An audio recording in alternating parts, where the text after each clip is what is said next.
Joël, bonjour. Alors, votre mari José présente un fort taux de cholestérol, il travaille beaucoup et fume. Vous êtes donc inquiète pour sa santé. Est-ce que vous avez raison?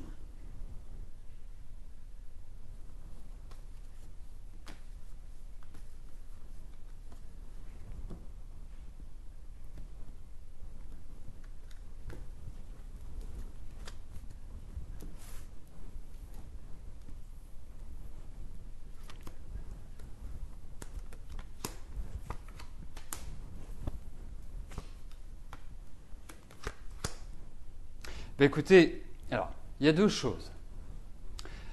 La première, c'est oui, vous avez d'une certaine manière raison de vous inquiéter par rapport à la santé de votre mari. Bon, en même temps, j'ai quand même l'impression qu'il y a un suivi médical.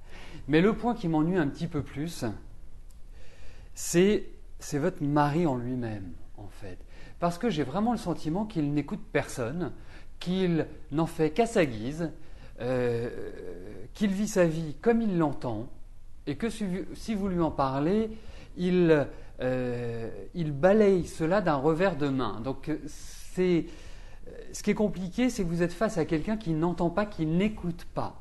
Donc, pour lui faire changer son rythme de vie, c'est quasiment impossible. Sachez que le seul cas où ce soit possible, c'est au moment où il va avoir un pépin. En même temps, votre mari, c'est une sacrée force de la nature. Donc, sans parler bien évidemment de choses dramatiques, pour moi, il est fragile. Pour moi, c'est quelqu'un qui est nerveux, c'est quelqu'un qui est sous tension, c'est quelqu'un qui n'écoute rien.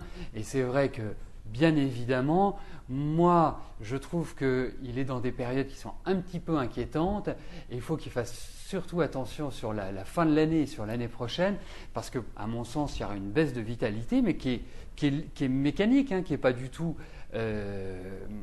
c'est une ambiance qui est comme ça et je pense que ça risque quand même de poser certains problèmes. Donc plus vite qu'il l'imagine, mais voilà, méfiance parce qu'effectivement il y a une fragilité qui est doublée par, on va appeler ça un sale caractère, on va dire les choses telles qu'elles sont.